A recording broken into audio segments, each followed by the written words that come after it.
Hello, my friends. Welcome back. Tonight, we are going to look up, not at a phone screen, not at a clock, but at the oldest map people ever had, the night sky. Long before calendars were in every home, long before weather reports, and long before anyone had a telescope, people watched the stars to understand life on Earth. They wanted to know when the river would rise, when the cold season would come, when to plant seeds, and when to prepare for change. This story begins in ancient Babylon, more than 2,000 years ago. Babylon stood in a warm land between two great rivers, the Tigris and the Euphrates. The soil there could be very rich. But life was not simple. A good harvest could feed thousands of people. A bad season could bring hunger. So the people needed signs. They needed patterns. And the sky gave them both.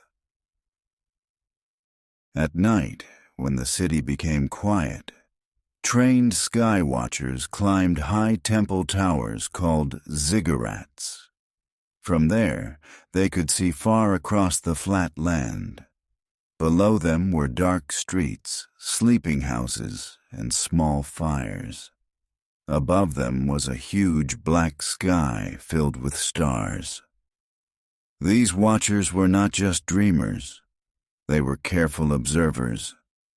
They had clay tablets, sharp writing tools, and many years of records.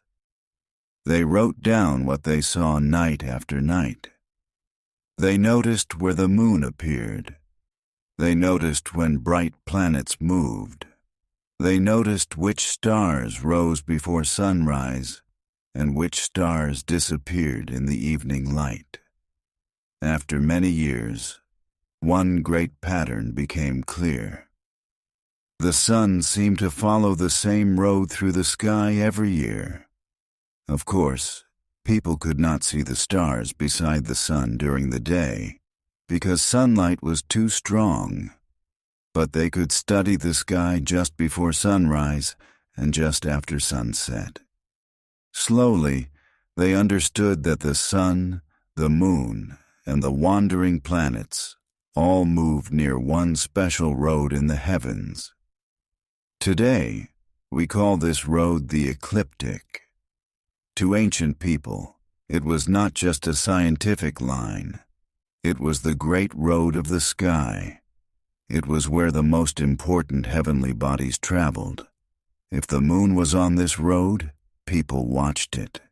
If Mars or Jupiter appeared there, people wrote it down. This road became the center of their sky map. But a road needs signs. Imagine a long road with no names, no markers, and no towns. It is hard to explain where anything is. The Babylonian sky watchers had the same problem. They needed a simple way to say where the moon was, where a planet was, and where the sun was during the year. So they divided the great sky road into 12 parts. This was a clever idea. The year was already connected with the moon and its months. 12 parts made the sky easier to count, easier to remember, and easier to record. Each part became like a room in the heavens. Later, these 12 rooms became the Zodiac signs. The first signs did not begin as personality types. They were not made for short messages about love, money, or luck. In Babylon, the zodiac was first a serious system for watching the sky. It belonged to a world where astronomy, religion, farming, and royal power were closely connected. Kings wanted to know what the sky might mean. Would the country be safe? Would the harvest be strong? Would the river rise too high? Would enemies come from far away? The sky watchers could not control these things, but they believed the sky gave warnings. So they watched carefully, and the zodiac helped them organize what they saw. The names of the signs came from older star pictures. Some were animals, some were people, some were strange mixed creatures. These pictures were easier to remember than numbers alone. A farmer might forget a dry list of star positions, but he could remember a ram, a bull, twins, a lion, or two fish. Let us walk along that ancient sky road now. The journey begins with Aries, the ram. A ram was a strong and familiar animal in the ancient world. People saw rams in fields and in temples. Their curved horns looked powerful, and their energy felt like the beginning of something. So Aries became a strong opening sign on the sky road. After Aries came Taurus, the bull. The bull was one of the most important animals in early farming life. It pulled heavy loads, helped people work the land, and stood as a symbol of strength. In the sky, the stars of Taurus were bright and easy to notice. For ancient people, the bull was not only an animal. It was power, food, and survival. Then came Gemini, the twins. Two bright stars stood close together, and people imagined two brothers side by side.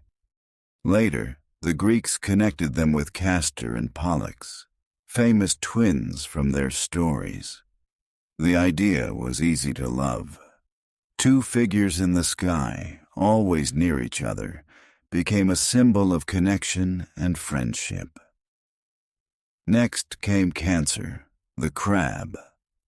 This sign may seem small after a ram, a bull, and brave twins, but ancient star stories did not only belong to great heroes.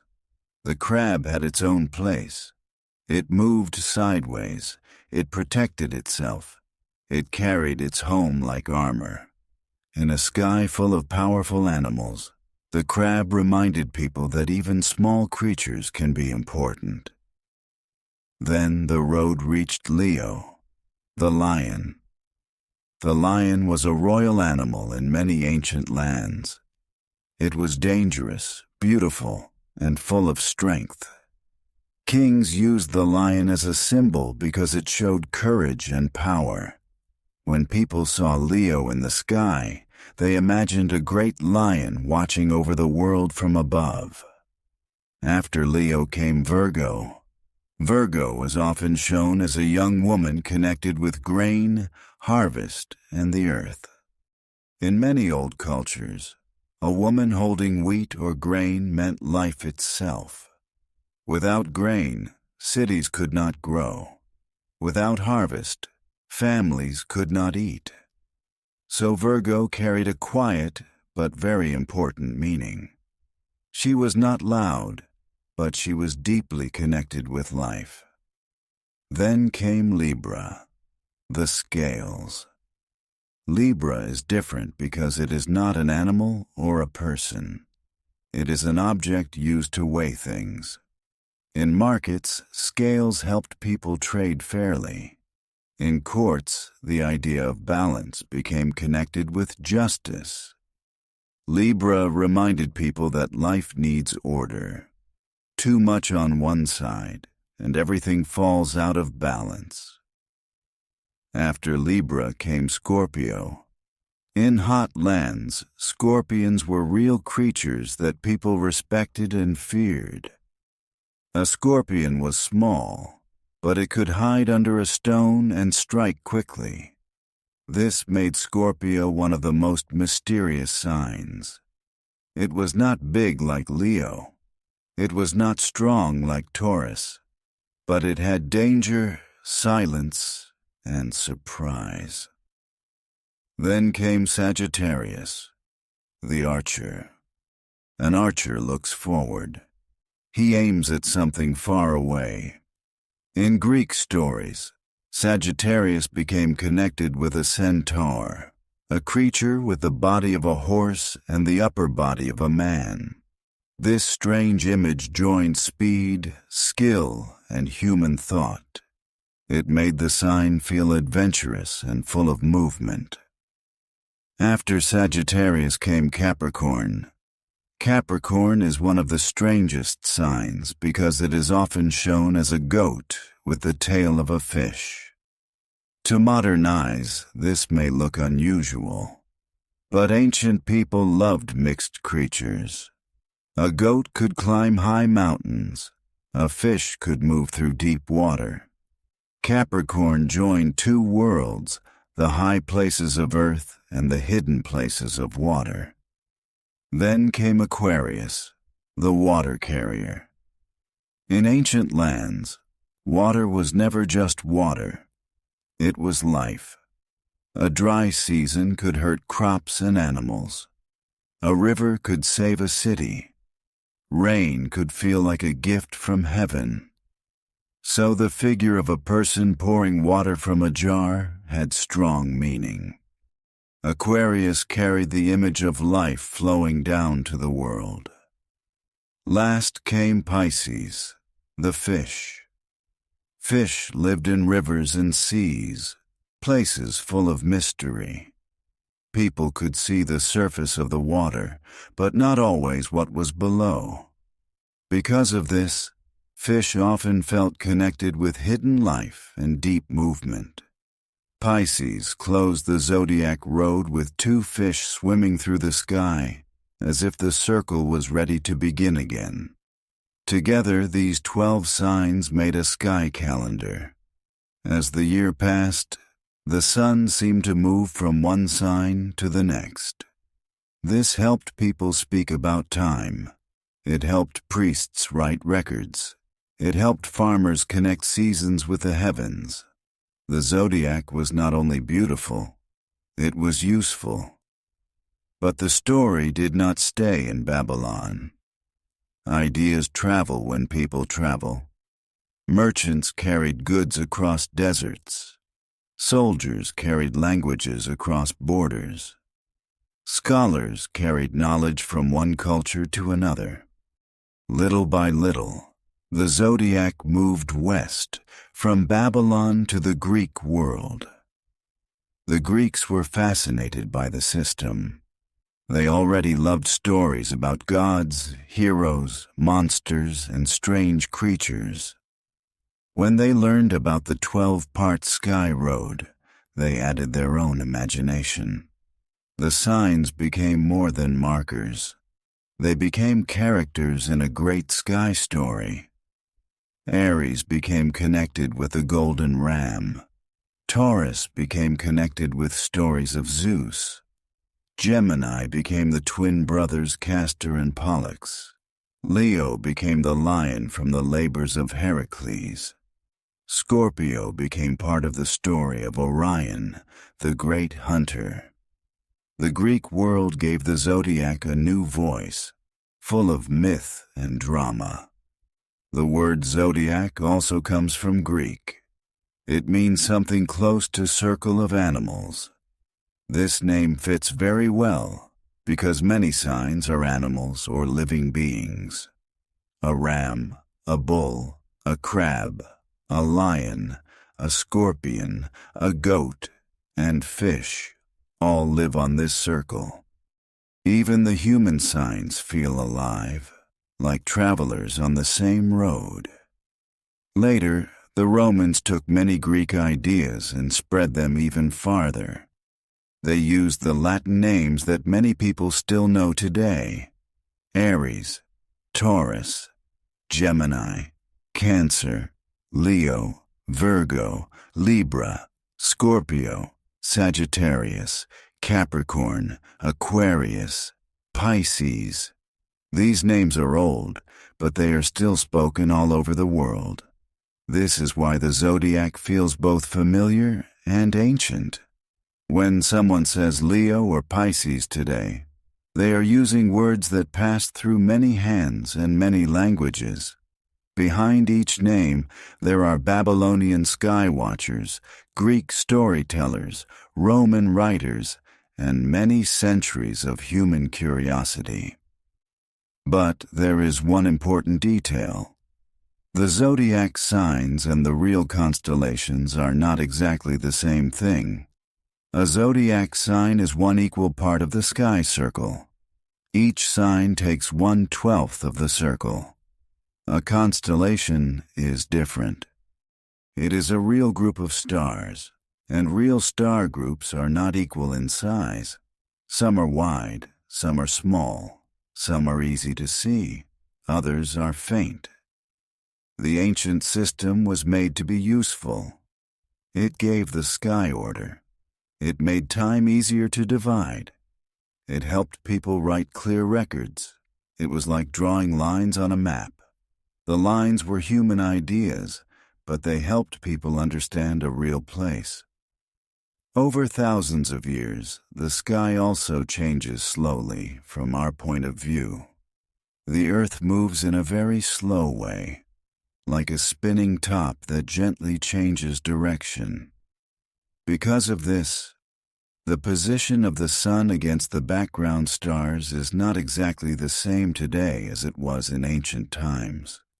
The old zodiac and the modern sky are connected, but they do not match perfectly. For some people, this is surprising, but it makes the story more interesting, not less.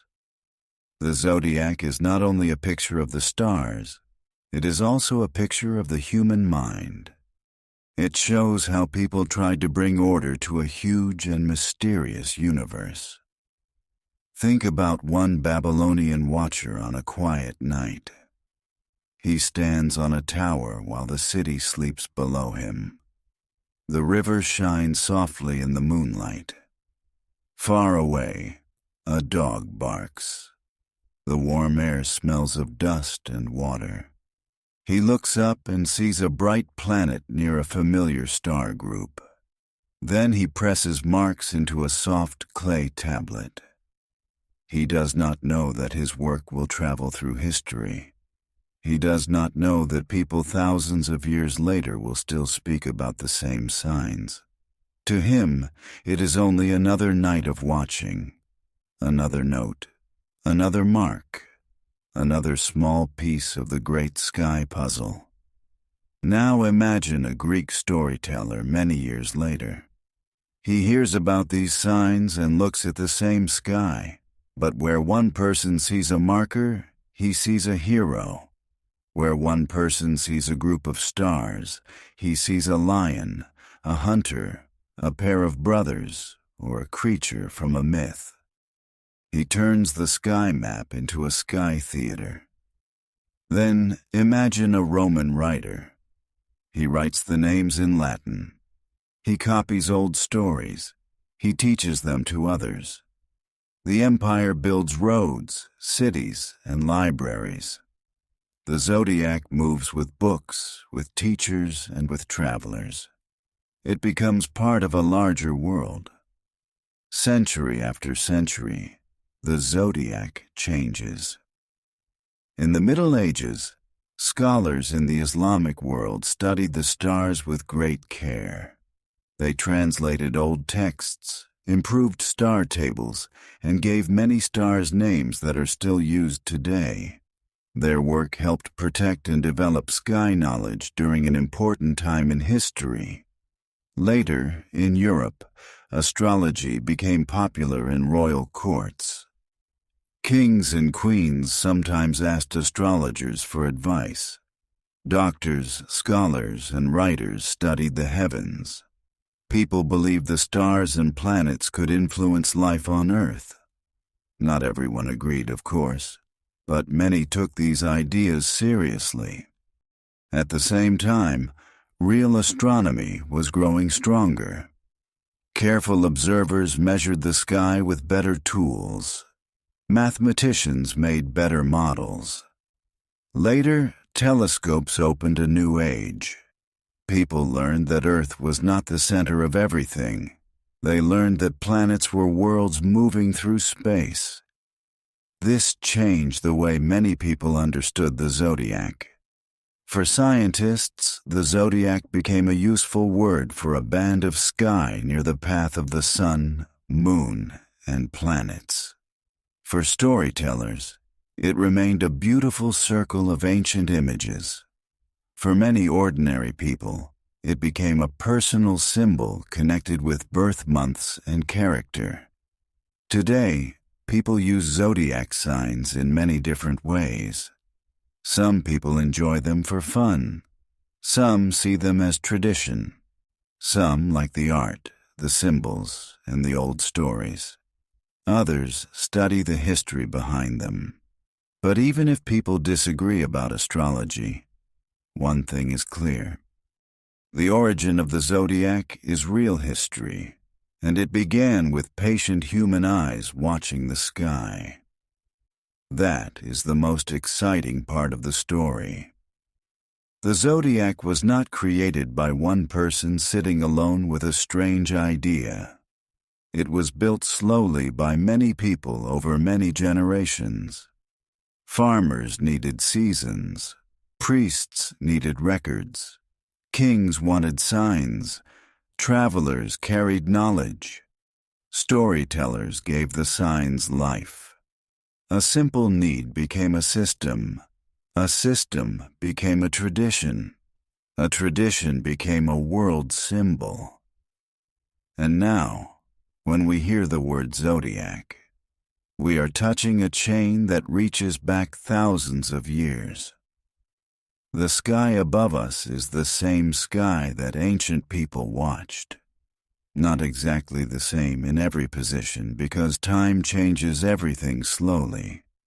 But still, it is the same great darkness, the same moon, the same bright planets, and the same human feeling of wonder. When we look up, we become part of a very old story.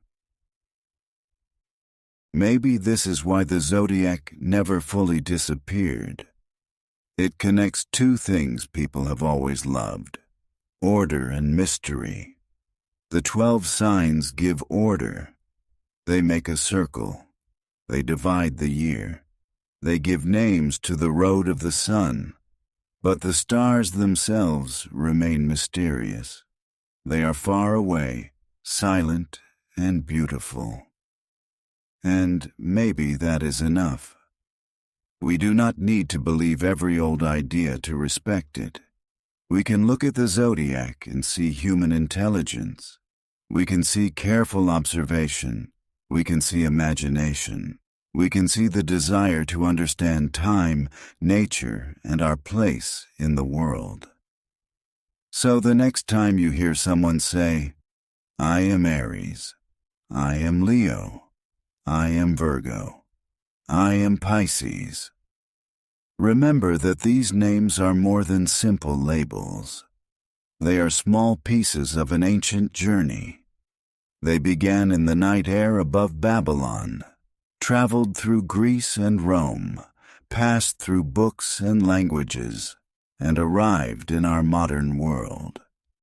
The zodiac began because people looked up and asked questions. Where is the sun going? Why do the planets move? When will the seasons change? What does the sky mean?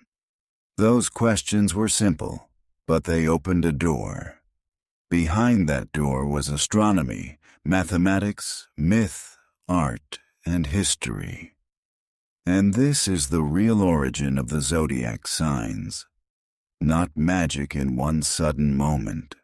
Not one secret book, not one forgotten king, but a long human story of watching, counting, naming, and imagining.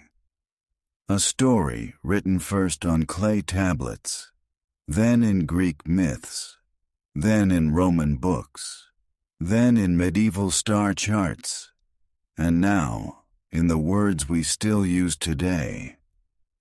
Thank you for listening, my friends. I hope this story helped you enjoy English and travel through history at the same time. The sky is very old, but our curiosity is still young. Keep learning, keep listening, and keep looking at the world with bright eyes. If you enjoyed this story, please like this video, write a comment, and subscribe to the channel. Tell me what story you would like to hear next. You are doing a wonderful job learning English, one story at a time.